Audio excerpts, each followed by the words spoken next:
IT IT అని దశాబ్దాల క్రితం చంద్రబాబు అంటే కంప్యూటర్ భోజనం పెడుతుందా అని ఎద్దేవా చేసిన ఎందరో ఉన్నారు. ఇప్పుడు వారిళ్లలో ఇంటికొక్క సాఫ్ట్వేర్ ఇంజనీర్లుంటాడు. దిమాకున్నోడు దునియా మొత్తం చూస్తాడని సినిమా డైలాగ్. విజన్ ఉన్న చంద్రబాబు భవిష్యత్తును ముందే ఊహిస్తారు.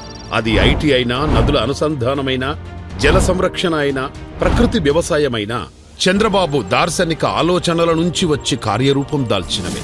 రాజకీయం అంటే అధికారం చెలాయించడం కాదు, ప్రజలిచ్చిన అధికారాన్ని దేశ రాష్ట్ర ప్రజల అభివృద్ధికి వినియోగించడం అన్న ఎన్టీఆర్ నినాదాన్ని తెలుగుదేశం పార్టీ విధానం నారా చంద్రబాబు నాయుడు మరింత ముందుకు తీసుకెళ్లారు.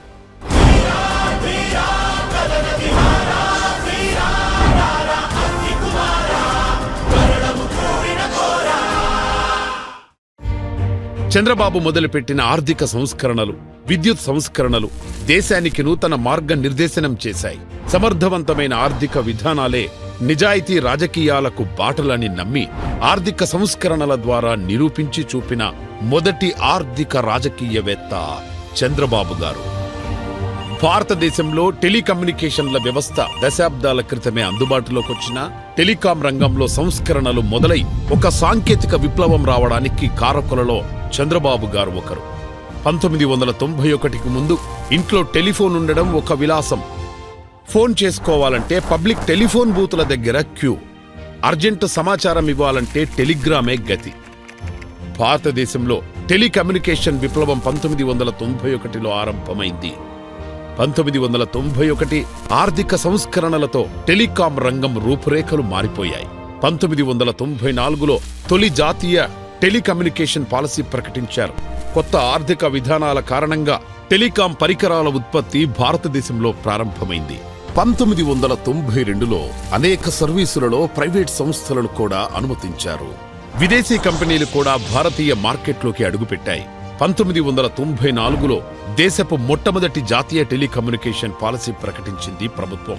ఆ తర్వాత ప్రైవేట్ సంస్థల భాగస్వామ్యం పెరిగింది. Telecom regulatory authority of India TRAI 1997లో ఏర్పడింది. రెండవ జాతీయ టెలికమ్యూనికేషన్ పాలసీ 1999లో వచ్చింది. కేంద్రంలో ఉన్న ప్రభుత్వాలు టెలికాం సంస్కరణలను ఒకరి తర్వాత ఒకరు ముందుకు తీసుకెళ్లినా ఆనాడు హైటెక్ ముఖ్యమంత్రిగా ప్రపంచం దృష్టిని తన వైపుకు తిప్పుకున్న చంద్రబాబు మాస్టర్ మైండ్ సలహాలు సంస్కరణల వెనక ఉన్నాయి. నాటి వాజ్పేయి నేతృత్వంలోని ఎన్డీఏ ప్రభుత్వం హయాంలోనే దేశ టెలికాం రంగంలో సంస్కరణలు చేపట్టేందుకు చంద్రబాబు నేతృత్వంలో ఒక కమిటీ వేశారు. 1997 వరకు బిఎస్ఎన్ఎల్ మాత్రమే ఫోన్ కనెక్షన్ ఇచ్చేది. విదేశాల్లో మాదిరిగా ప్రైవేట్ కంపెనీలు ఈ రంగంలో అనుమతించాలని ప్రధాని వాజ్పేయికి చంద్రబాబు సూచించారు. చంద్రబాబు నేతృత్వంలోని కమిటీ సూచనల మేరకు టెలికాం రంగంలో ప్రైవేట్ సంస్థలకు గొప్ప అవకాశాలు కల్పిస్తూ టెలికాం విధానాన్ని ప్రవేశపెట్టింది కేంద్రం. 1997లో telecom regulatory authority of India ట్రాయ్ని ఏర్పాటు చేసింది. ఈ కాలంలో టెలికాం రంగంలో రావాలని ధీరుభాయ్ అంబానీకి చంద్రబాబు సలహా ఇచ్చారు.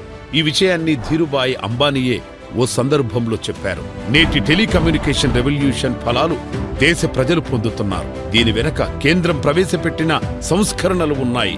ఆ సంస్కరణల కమిటీ అధ్యక్షుడిగా చంద్రబాబు కృషి ఉంది.